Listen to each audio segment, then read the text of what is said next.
My name's Dave Fornes. I'm a utilization and marketing forester with New York State Department of Environmental Conservation. Prior to coming with the department or working for the department, I've worked in almost every aspect of the forest industry, from procurement forestry to working in sawmills, working in dementia mills. I've run dry kilns. I've had my own business for a while, and I guess the only thing that I hadn't covered I'm into now, where I actually work for New York State government. We've discussed in some of the earlier tapes of this series grade sawing and lumber grading, which is a normal method of which almost all logs are sawn. Grade sawing is where you work around the defects and try to get the highest lumber value and quality out of the log. But there's a couple other methods that are commonly used as well, although not as frequently. And we're going to touch on those today.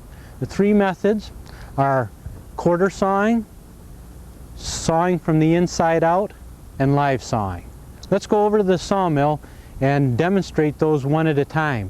Now we get into the interesting part of the presentation, where we're going to actually apply some of the theories that we've explained in earlier tapes and this morning to actually sawing some logs on this timber harvester portable band mill with the electric motor model.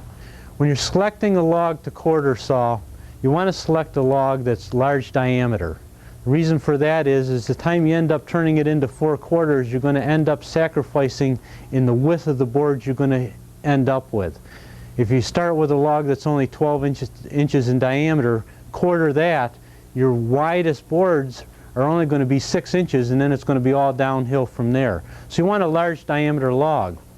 Another thing you want to be looking for when you're selecting a log to quarter saw is you want a log that is pretty high quality. Quarter sawing, unfortunately, does not have some of the advantages of grade sawing. Grade sawing, you work around defects. Quarter sawing, unfortunately, you go straight to the heart or the center of the log with even your first cut or your first board, and it puts you into those defect zones, those zones closer to the center of the log immediately. So you want to start with a fairly decent quality log in order to end up with good quality lumber. The third thing you want to look for is a log that is nice and straight. If it's got a lot of bow to it and you quarter it, you're really going to end up with some odd looking boards when you're done. The last thing that I want you to think about is you want to have a log that the pith, P-I-T-H, or dead center of the log, is located as centrally in the cross section of the log as possible. This one's all right. Actually, we picked this one to show you how it affects the sawing, how it affects the lumber if the pith isn't exactly dead center, just to demonstrate that. In this case, it's a little bit closer to this edge of the log than it is to this edge. On the other end, we'll show you that it's almost centrally located. As you can see, this is much more centrally located in that cross section of the log than it was at the other end. There's two reasons to quarter saw a log. The first and most common is to produce lumber that shows off the rays in the wood's grain.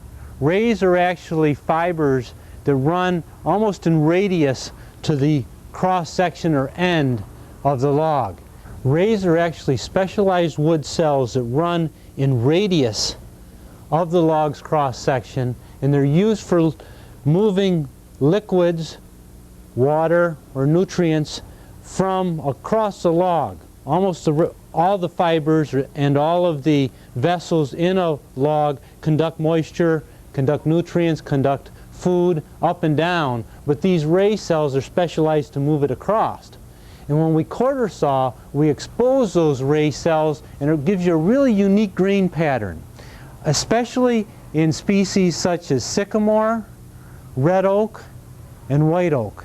These are the species that generally you see quarter sawn most often. Another reason for quarter sawing actually is if you've got a large log that has a curly grain. Quarter sawing always exposes a curly grain pattern to its fullest benefit and the most striking appearance. The third reason that we'll see quarter sawing used is actually to produce very stable lumber. Wood dries at differential rates, and when it does, boards cup. And if you flat saw a board out of a log, you're going to end up having the top side of that board shrinking at a greater rate when it dries than the bottom side. And that's why boards cup. They always cup, and they cup an aspect where the cup or arc made by that cup is opposite of the arc of the log. What happens though is if you quarter saw a board, the top of the board and the bottom of the board shrink at almost exactly the same rate, and you don't see that cupping. Quarter sawn lumber works ideal if you're doing a really wide drawer side, where when you have a change in humidity or a change in season, you don't want that drawer to bind, but you want it to be a nice, tight, smooth fitting or smooth working drawer. That really causes a lot of problems if it starts cupping when you go from one season to another, but a quarter sawn board won't do that. So again, you quarter saw to expose a raise, to expose curl, or to produce more dimensionally stable lumber. Let's demonstrate that on the band sawmill, the method of actually quarter sawing. Now as Sean takes this log and cuts it in half, you'll notice we made a couple additional cuts earlier on where we've actually slabbed 3 sides of this log. The reason for that is so that the log would actually fit between the guides. And that's the one problem you have with having such a large log. It still is worth the effort because the larger the log, the wider your boards are going to be when you quarter them later on. You notice the first cut is trying to bisect that log exactly in half, going through the pith or dead center of the log. When this first cut's made, we'll kick the log off, at least the top half of it, and then work with the bottom half. And we'll measure to see where that dead center or pith of the log is so we can try to hit it. It's about 10.5 inches here and it's 10 inches at the other end. So we'll just kind of average that out.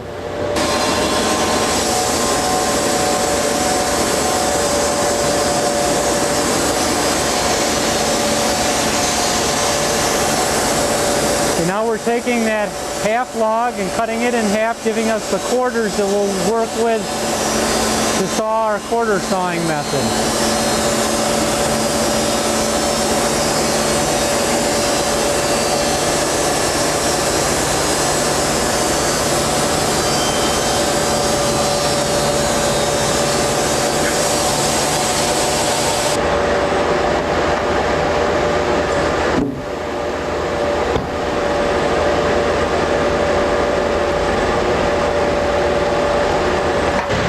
As you can see, we've exposed the rays on the side of this log.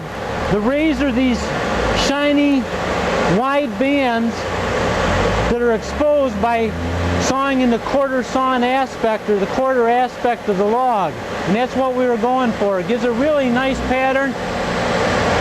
Obviously you've seen this before when you look at reproduction furniture, when years ago they used to saw a lot of logs quarter sawn just because the logs were so big sometimes that they could not actually saw them any other way but to quarter them first before they took them to the mill. Another reason was years ago, since they didn't kiln dry, it was real important to have very stable lumber so that they didn't have problems with cupping later on when they turned it into furniture.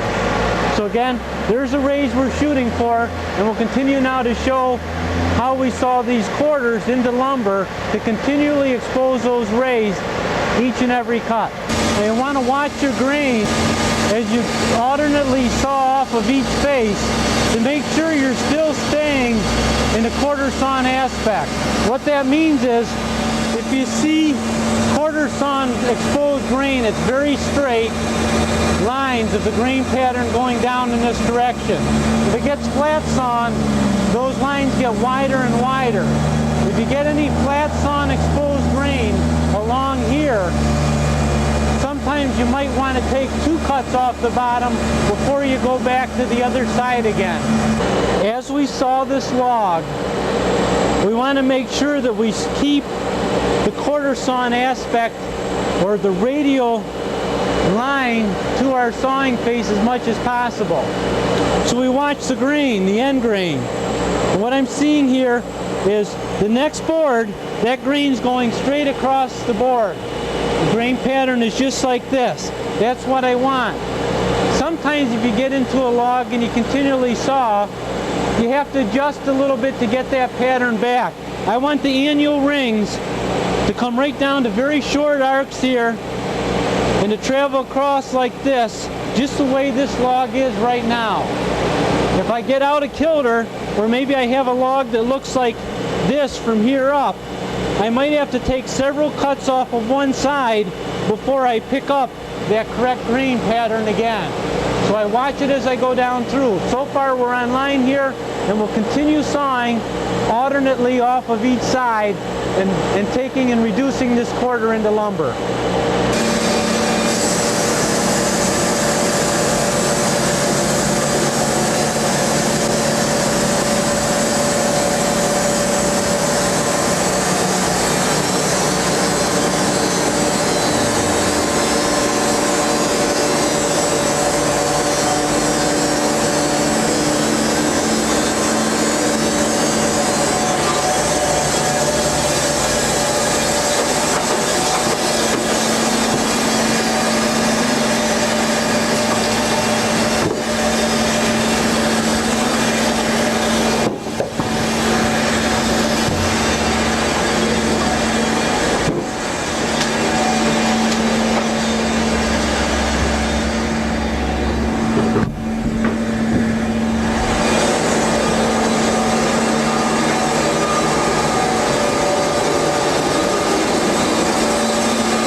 See, quarter sawing is a little bit more time consuming than grade sawing, but the added benefit of exposing the rays and having more stable lumber gives you a more valuable product and more than pays for the additional time or cost of production.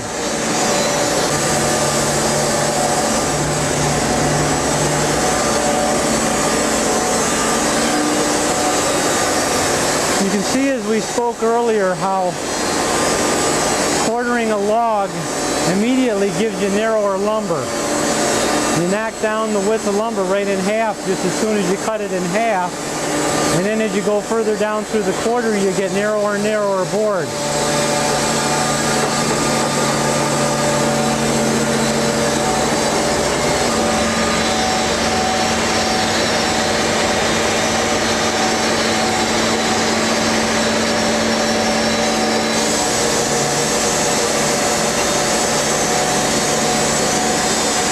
You can also see the value we've gotten in this log by using a high quality log. We've ended up having quite a few boards with very few defects in them. This usually is the case with oak. If you start out with a nice looking log on the outside, that you don't run into too many defects on the inside, because oak as a species is shade intolerant and limbs generally shade off at an earlier age.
like we'll get about one more board and that's it for this one.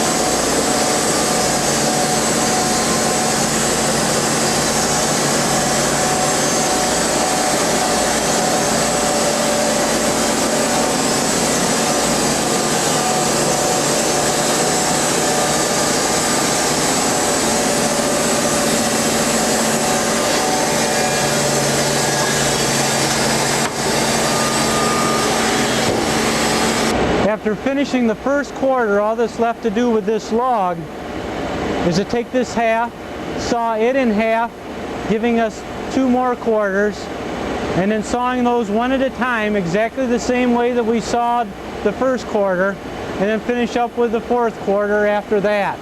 It's all the same process that we used on the first quarter.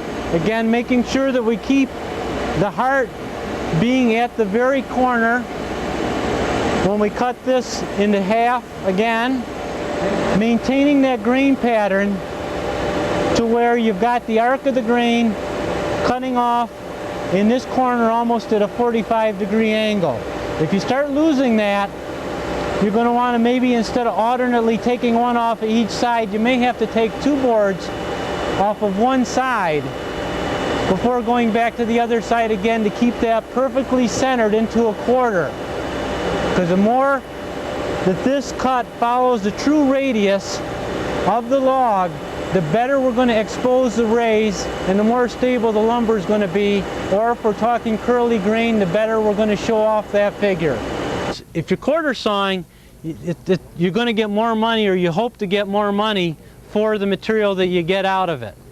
And it's worth taking the extra time that goes along with it to do it right. Sometimes you have to trim the butt flare a little bit on the log so that you got enough taper set to pull it off. We're fighting it a little bit here, but you know, we can live with it. The only other option we've got is to compromise. Instead of having one of the butt flares poking down here, I might change my mind and just have that, forget that line, and have you back it off just a little bit. So yeah, I think so, Paul. Okay, you want to explain that to everyone? Okay. So what we're going to do, I wasn't real happy with the taper set on. It's not quite compensating for as much butt swell as there is in this log. Because of that, I think what we'll end up doing, instead of having this flare that extends quite a ways down supporting the log, we'll roll the log back in that direction approximately 15 degrees, and it'll let this butt settle a little bit more, and then we'll taper set off of that. If it gets too excessive, I trim it with a chainsaw before I even put it on the mill. That's good, Paul.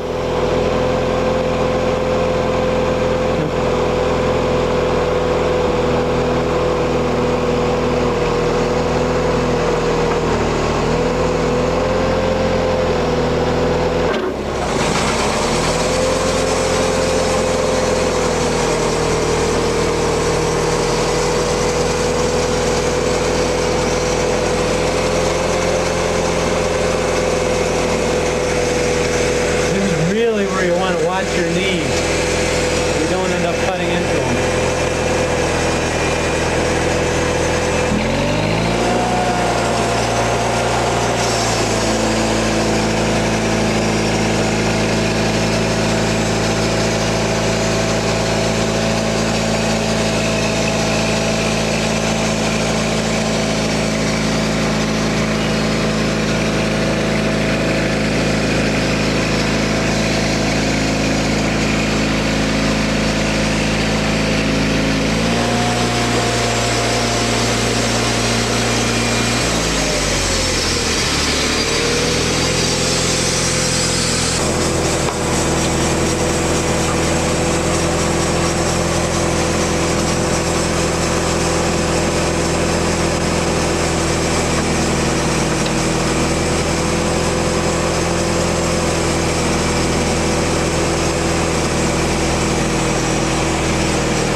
Okay, the first step's the quarter sawing, as you've noticed.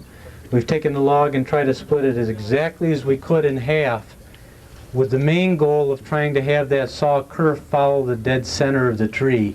Sometimes you might want to go up or down a little bit to try to follow it. It was hard, as we noticed in this log, to do it because there was quite a wandering to that heart. If I look at it here, it actually starts here, humps up here, and then goes back again. And you can't tell that because the tree straightened up over its life until you opened it up. You see lots of times a sapling that kind of makes a little bit of a bow when it's young, but later on when it gets older, it's putting more growth on one side or the other, and that's how it straightens up. It doesn't physically straighten that sapling, it just puts more meat on the belly, the bow side, and less on the belly side, until finally it has a little bit better mechanical advantage or vantage point standing in the woods. So we've done that. We've quartered, cut it in half, cut one of the halves into quarters, and from there we're going to quarter saw this section. Now when you're quarter sawing, we're looking to get this real straight grain that we have here along this point. But you notice, because the heart wandered, we've got some flat sawn grain right over here. What that means is that the first boards we want to take off are going to be off of this bottom. And we're literally going to saw them off the bottom. And we're going to want to take 2 cuts off the bottom before we take any off of this side, in order to keep as quarter sawn as possible.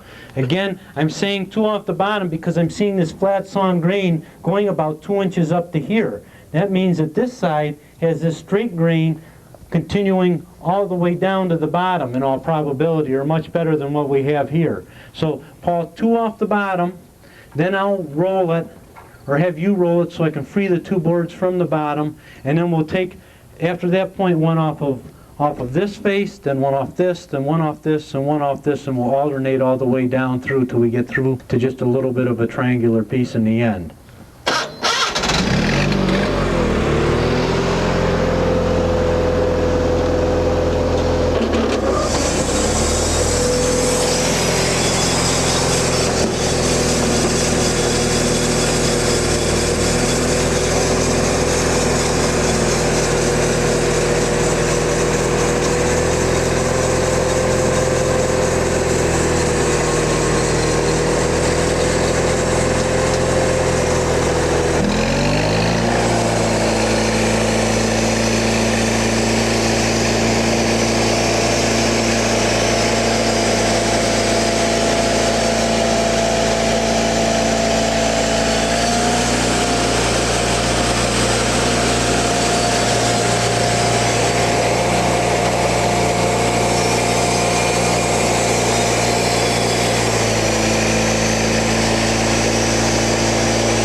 Because they almost all look the same anyway. You could, but it's not as much value. If you match something like this, right? Okay, there's another piece like that, that would look kind of neat and unusual. You put this next to this, you may not even know where one starts and the other finishes.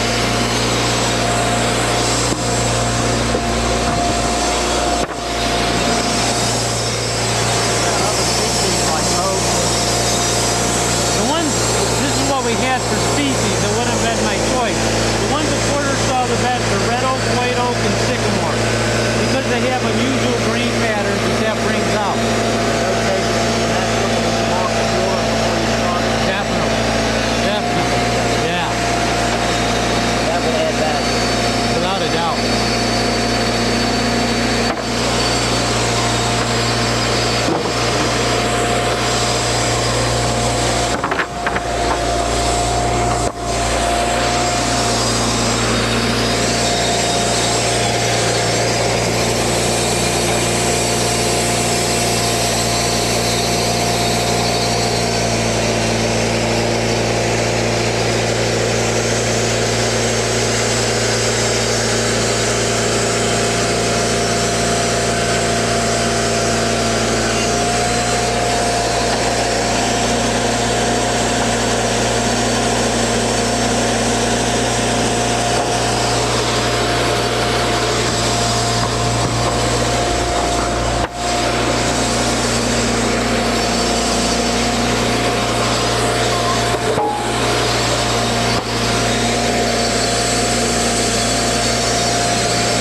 my preferences in quarter sawing and of getting value is either red oak, white oak, or sycamore. The reason for that is that quarter sawing these species exposes the rays in the species. Ray fibers are those fibers that are running in radius of the log cross section. Okay? By quarter sawing, we are ripping those right in half. And if you've ever seen any antique oak furniture that's been finished well, those rays are just dynamite. They're just real flat. They're perpendicular or 90 degrees to the grain. You know, if you split them real well, sometimes they can actually be almost a half of an inch thick at the biggest. If you get that, the wild patterns that they have, backed up against the fact that you got a thin kerf and you can book match two of them, you really end up with something dynamite. You know, and it just something that people who want to do any sort of reproduction work can, you know, would just love. So that's the main reason for quarter sawing. Those are the main species that you see quarter sawn. If you were quarter sawing for musical instruments, or you were quarter sawing for anything that's got a wild curly grain, then whatever has that grain, that's the reason you quarter saw. For musical instruments, generally you're talking about of spruce that has no knots in it, or you're talking of, which we're going to find that in the Northeast, or you're talking about, you know, maybe a curly maple for a musical instrument. So those are the main reasons we quarter saw. The only remaining one I can think of is sometimes if you're going to do some steam bending, having this nice straight grain gives you a piece that doesn't fracture as often in a tight radius bend. So quarter sawing works well for that. Doesn't work well, obviously, for producing a lot of real wide boards. And obviously it's almost converse to grade sawing. So if you've got a knotty piece, you're really going to have knotty boards out of it, because you're going directly to the center with your each and every cut and picking up those knots in each and every board. But if you got a real good quality log, real nice diameter of red oak or white oak, or possibly of sycamore, then think about quarter sawing it and developing those markets, because you'll get more money per board foot doing it. The next sawing method that we want to demonstrate today is live sawing.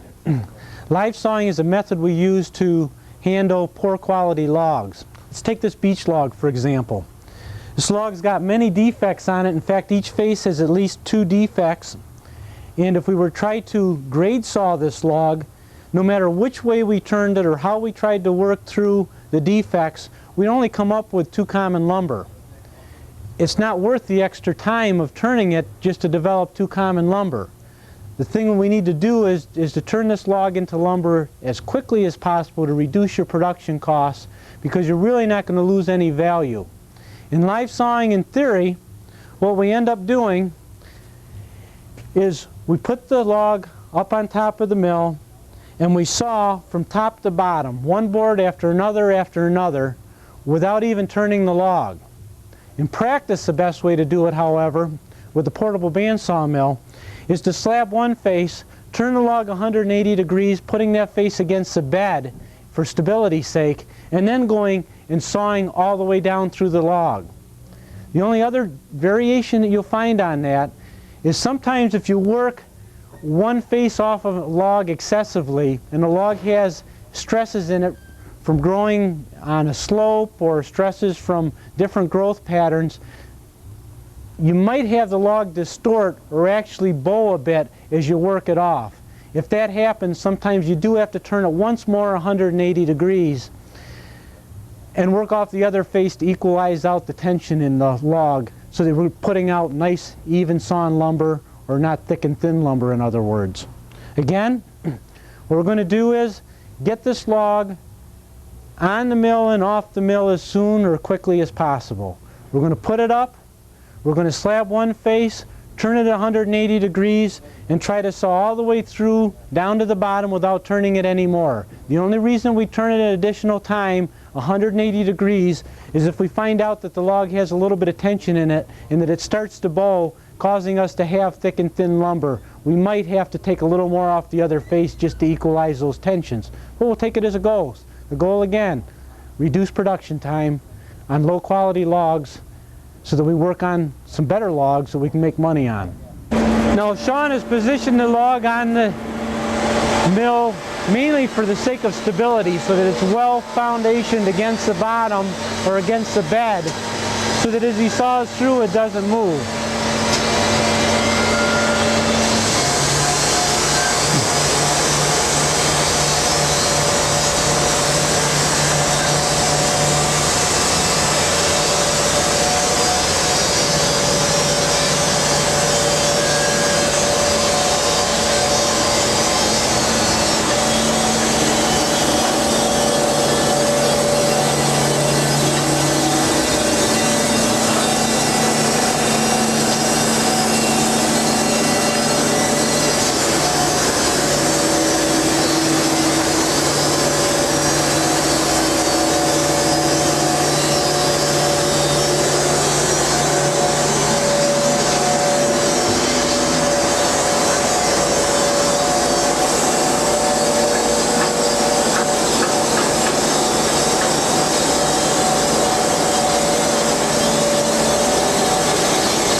Now that we've got one flat face, Sean's turned it against the bed again so that we have the stability of the log on the carriage or on the mill, so that as he saws down through the remaining cuts, it stays nice and solid, doesn't move.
Sean's turning the log once more,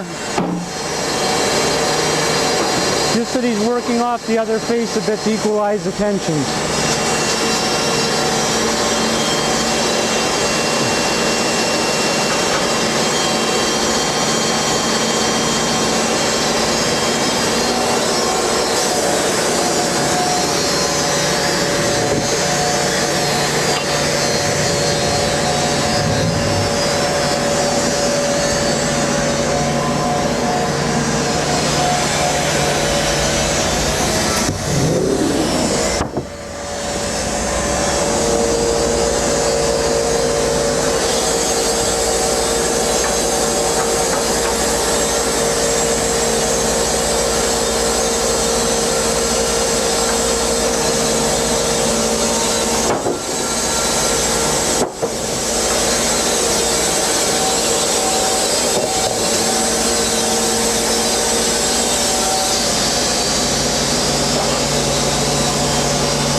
finish up the last cut, it was obvious that there is one detraction from doing this live sawing method. We've left every board in need of being edged. In other words, each board has wane on both sides. Well, as you probably noticed with live sawing, there is one major detraction. Each and every board has wane on both sides, meaning that every board's got to be edged.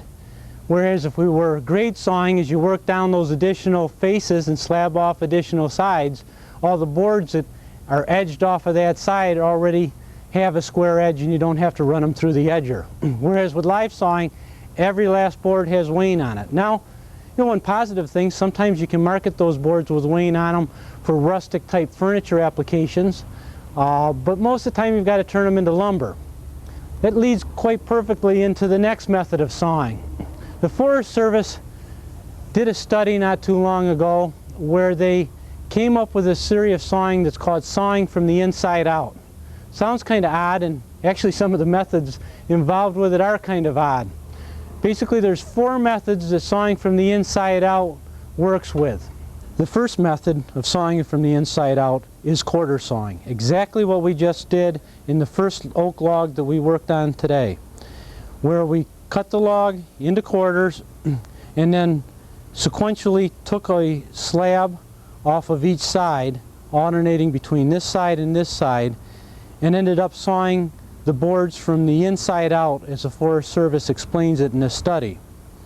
The second method is like the one that we just did with the beech log, where we live sawed the log. The only difference is the Forest Service in their study actually halved the log, or cut it in half, and then sawed off of this face and then put this other half back on and sawed off this face. While that worked well in the study, in reality you spend a lot of time cutting that in half, kicking half off, sawing this half, and then bringing the other half on for no apparent gain. And direct live sawing gives you the same gain, but in the end you spend more time on this method than you would in live sawing. The third method is actually a method of quartering again, but once we have the log quartered, we're actually sawing, almost live sawing straight through that quarter from one end to the other, or from the bottom to the top, as we probably would do on the mill. Not a lot of gain to that. If you're going to quarter, you probably would rather quarter saw so that you at least get more valuable lumber out at the end. The last method, which is the one we're going to demonstrate next, of sawing from the inside out, actually does have some promise to it. It's a mixture of live sawing and slabbing off the 2 sides before you live saw it, so that every board coming out is already edged. Not only that, it's dimensioned. And if you've got a market for maybe deck boards for trailers where you turn out a lot of 1x8s, or excuse me, 2x8s, this will give you all 2x8s with no additional edging, no additional handling, and low production time. So what we're going to do with the next log is going to roll it up on. We're going to use the sawing from the inside out method, where we slab 2 sides down, leaving a cant that is 8 inches wide, and then we're going to saw 1/4 out of that, reducing that down. We're probably in the process, again, saw one side to get it on a good footing onto the bed of the mill, roll it over 180 degrees, and then saw the rest of the way down through. But we'll see how Sean feels as he goes through this log.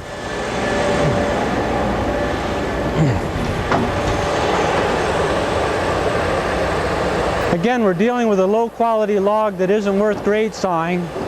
The end product we're looking for is actually structural lumber rather than grade lumber. And the goal is to reduce production time while not sacrificing volume. As we showed in the diagram, Sean's going to end up taking some slabs off the one face on top and then turning the log 180 degrees, slabbing the other face, leaving a cant 8 inches wide.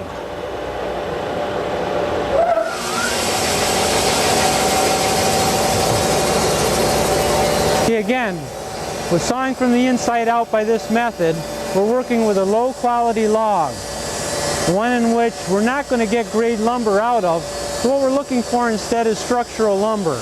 In this case, we're cutting some deck boards for trailers.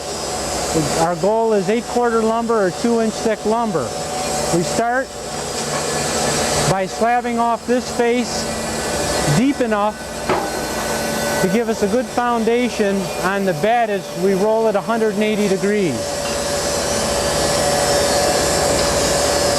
These initial boards, Sean's going to pick up 4/4 to take care of another market they have for grade lumber, and he might be able to pull a little grade off the first board off of each side of this if he's lucky.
Sean now is taking off enough side lumber on this to take the can down to the 8-inch face, so that when we saw the other aspect, we'll have 8-inch wide dimension lumber.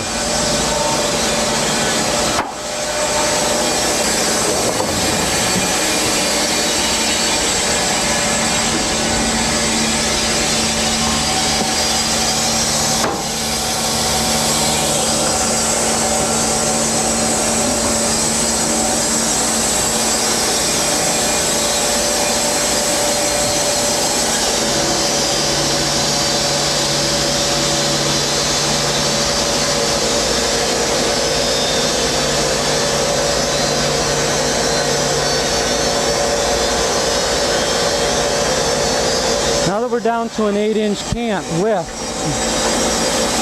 we're going to saw just one face off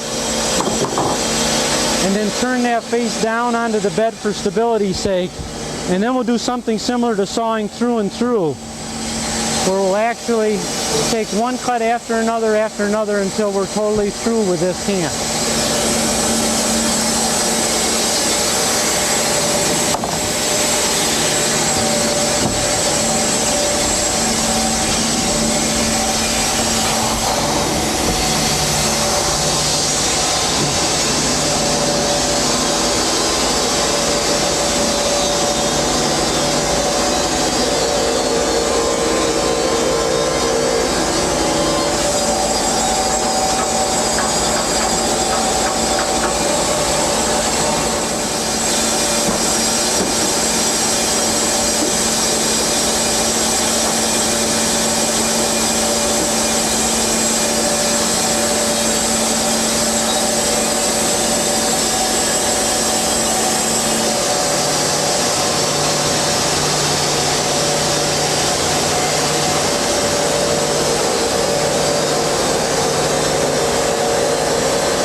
production-wise, it may have taken a little more time to get it down to that 8-inch wide camp, but at least we don't have to do any more edging of the resulting lumber coming off of it now. So our production's pretty good, actually.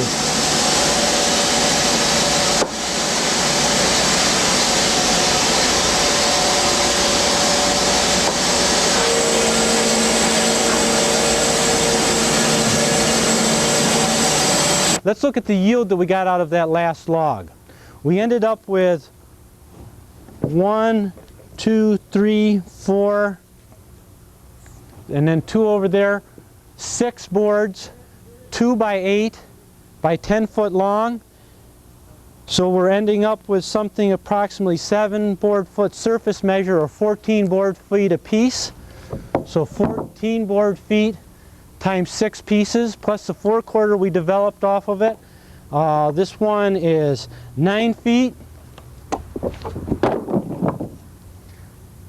Another 9 board feet. 6 board feet. And the last one is 7 board feet out of that one log. Okay, that's 105 board feet, board measure, and that compares to when we scaled this log before we sawed it, we had 76 board feet international log scale. So there's your overrun, mainly attributable to the thin kerf, but also to the sawing method, where when we saw through and through, we do not have the slab waste. As you notice, there's very few slabs that went onto the pile. All 3 methods, quarter sawing, live sawing, and sawing from the inside out, were incorporated into that study the Forest Service did.